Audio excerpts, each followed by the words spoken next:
Thanksgiving. Salt Lake City, late 1950s. Frozen pies are booming. One local bakery, Utah Pie, takes on three national giants. What follows is a price war so fierce it ends up in the Supreme Court.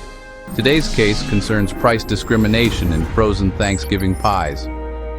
Welcome to 99 Rights Online, your crash course in rights, rulings, and real-world justice.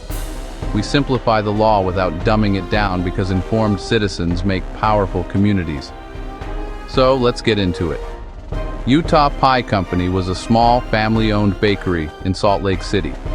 Between 1958 and 1961, they found themselves competing with national brands such as Continental Baking, Carnation, and Pet Milk in a rapidly expanding market. The Supreme Court found evidence of discriminatory pricing. Continental cut Utah area prices below elsewhere and even below direct cost plus overhead. Carnation slashed prices in Utah, where they were lower than in other markets. Pet Milk sold Safeway-labeled pies well below its proprietary label and admitted sending a spy into Utah Pie's plant. Between 1958 and 1961, frozen pie sales in Salt Lake exploded, from about 57,000 dozen pies to over 266,000 dozen. Utah Pie held a strong but fluctuating share, proof of intense competition and escalating price pressure. So what happened? The Supreme Court basically said, hey, this isn't just about one bakery getting hurt, it's about the whole pie market melting down. If big companies keep selling pies cheaper than they cost, or only slash prices in one city to crush the locals, that's not fair competition. And guess what? You don't even need a secret conspiracy meeting to break the law. Just sustained, sneaky price cutting can do the trick under the Patman Act. Socially, the case underscores fairness for local businesses. Price discrimination by large multi-market firms can squeeze community producers and reduce consumer choice over time. Think of it like pie bullying.